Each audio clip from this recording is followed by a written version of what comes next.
और उसकी मां।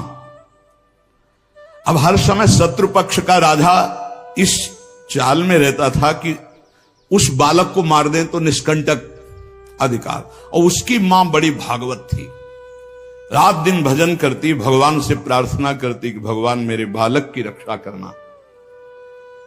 और भगवान के जो सिद्ध संत होते हैं भगवत स्वरूप होते हैं। उन्होंने विचार किया, संत के हृदय में, एकदम भजन में बैठे थे उसी राज्य में, विचार एकदम आया कि अच्छा भगवान का आदेश है तो लीला करनी पड़ेगी। और लीला का उस समय इंतजार करने लगे। तो जो राजा बलवान था, जिसने शत्रु पक्ष के राजा को मारकर उसके लड़के को मारने को ठाना था, उसकी राजकुमारी थी, उसके स्वयंवर की रचना की जब बात आई, कमंडल उठाया, लंगोटी कस के बांधी कमर में, पहुंच गए दरबार में। और वो परिचित थे तपस्या और उनके भजन से, जे ही देखा तो साष्टांग दंडवत राजा हुए। देखो, बाहरी आचरण से कैसे भी नहीं जाना जा सकता महात्मा के स्वरूप को, उनकी लीला को। राजा को मालूम था कि ये बड़े प्रसिद्ध और तपस्वी महात्मा हैं। राजा ने तत्काल अपनी कन्या को बुलाया, प्रणाम करो आप, महाराज आए हैं। राजकन्या बुलाई गई, महात्मा के चरणों में प्रणाम हुआ। महात्मा ने ऐसे देखा नक्सिक तक और कहा, इस लड़की का तो विवाह हम करेंगे, किसी राजकुमार से न कर देना। राजा तो एकदम होश उड़ गए, पर बहुत वो प्रवीण भी थे, राजा बुद्धिमान थे। तो उनका, महाराज ब्याह तो आपसे ही कर देंगे, आप जैसा सुयोग्य वर कहां मिलेगा। 80 वर्ष की अवस्था, शरीर में झुर्रियां पड़ रही, दूल्हा की पोशाक मात्र में लंगोटी, धन संपत्ति मात्र में लौकी का कमंडल, आप जैसा दूल्हा कहां मिलेगा। कुछ शर्त हैं, उनका आप पालन कर दो। गए, अपने तिजोरी से इतने बड़े बड़े मोती 2 लाए। बोले, ये हमारे पूर्वजों के द्वारा एकत्रित किए हुए 2 मोती हैं, 108 मोती ले आओ। पहली शर्त, राजकुमारी का ब्याह आपके साथ। देख रहे थे, हालत देख रहे थे। महात्मा ने कहा, हाँ हाँ 108 क्या होते, ले आएंगे। बोले, मोती देख लो। बोले, लाओ, जब साथ रहेंगे तो उसी नाप के ले आएंगे। राजा ने सोचा इनको, और बोले, महाराज लगन के पहले, क्योंकि लगन निकल गई तो फिर बात कैसे बनेगी। तुम चिंता मत, तुम्हारे कुल की प्रथा पूरी करूंगा और कन्या से विवाह करूंगा। पर एक बात ध्यान रखना, अगर विलंब हो जाए तो किसी के साथ पाणिक ग्रहण नहीं कर देना, नहीं तो जो आ गया। दूसरे से ब्याह की सोचना भी मत। अब राजा ने कहा, जैसी आ गया। उन्होंने सोचा महात्मा मोती लेके जाएंगे, 2-4-6 दिन घूमेंगे, निराश होके वापस आ जाएंगे। उनको क्या पता था कि जो भगवान के दास होते बड़े जिद्दी स्वभाव के होते हैं। अब वो ऊंचे दर्जे के सिद्ध महात्मा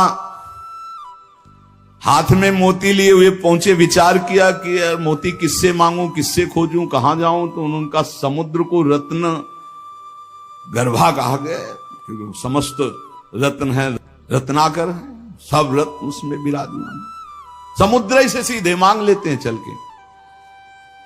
गए, ध्यान आया कि 3 दिन तक भगवान राम जो है उपवास करके बैठे रहे, नहीं आया तो हम तो 30 दिन बैठे रहेंगे तो नहीं आएगा, क्या करें। तो लौकी का कमंडल था, कमंडल उठाया, उलीचने लगे। 1 दिन 2 दिन 3 दिन लगातार, और खूब नाम जप भगवान का, और हर कमंडल में नाम जप करके, मंत्र जप करके जल उलीचने लगे। नाम का प्रभाव समुद्र के हृदय में जलन पैदा हो गई। समुद्र एक साधारण पुरुष के रूप में पीछे से आवाज की, बाबा ये क्या कर रहे हो। समुद्र को खाली कर रहे हैं, और क्या कर रहे हैं। बोले, तुम्हारे लौकी के कमंडल से समुद्र खाली हो जाएगा। बोले, मजाक करो मत करो, एक महात्मा ने चुल्लू में पी गए थे, अगस्त जी चुल्लू में पी गए थे, ज्यादा हमको चैलेंज मत करो। समुद्र डरा, बोले उलीच काहे के ले रहे हो तुम, हमें बता सकते हो? बोले सुना है रत्नाकर है, बड़े बड़े रत्न है समुद्र में, हमें 108 मोती चाहिए। बोले अगर मोती मिल जाए तो समुद्र उलीचना बंद करो, काहे को मेहनत करेंगे हम। बोले वो तो हम दे रहे हैं तुम्हें, दिखाओ मोती। मोती निकाले हुए से ढेर सारे मोती, एक लहर आई, नाप नाप के 110, क्योंकि 2 वो और 108 झोली में डाले।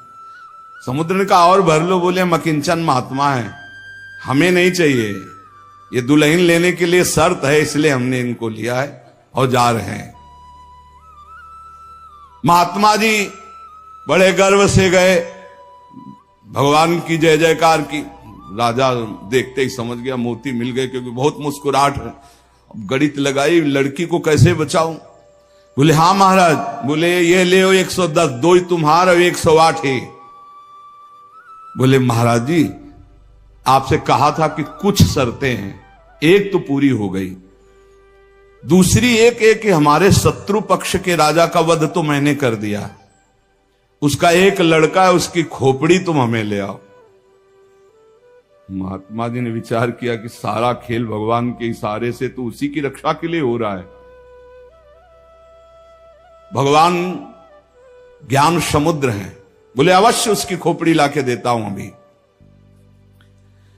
उसका जो कुमार है उसको हर समय मंदिर में बैठाल करके खूब कीर्तन भजन करवाती उसकी मां, क्योंकि उसको पता था भगवान ही समस्त मंगलों का विधान करने वाले हैं। अब महात्मा जी उसके राज्य में गए, जे ही राजमाता ने देखा दरबार में संत आए, प्रणाम किया, महल में ले गई, बढ़िया उनको भोग पवाया और कहा प्रभु आज्ञा कीजिए, कैसे आगमन हुआ, स्वाभाविक दर्शन या कोई आदेश पालन?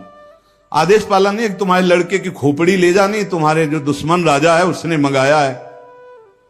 सहम गई। तो उनका महाराज मैं तो मां हूं, मैं तो काट नहीं सकती, आप साधु हो, आप काट के ले जाओ, ये लड़का मैंने आपको दिया। कहा जब दिया तो काट के ले जाने की क्या जरूरत है, पूरा ले जाएंगे हम, काट के ले जाने की जरूरत क्या है? बोले महाराज पूरा राज्यभार आगामी राजा यही है, और आज तक मैंने भगवान की आराधना की अपने पुत्र की रक्षा के लिए, संत और भगवान में मैं कभी भेद नहीं देखती, इसलिए आपकी वस्तु आपको समर्पित है, चाहे वहां मार देना, मरवा डालना या जैसी आपकी रुचि हो। इतनी बड़ी संत पर श्रद्धा। वो मुस्कुरा कर बोले जब हमें दे दिया तो तुम हमें उपदेश मत दो, मुझे क्या करना है पता है। महात्मा जी गए, बोले राजा तुम सर मांग रहे थे, हम पूरा लड़का ले आए, पर ध्यान रहे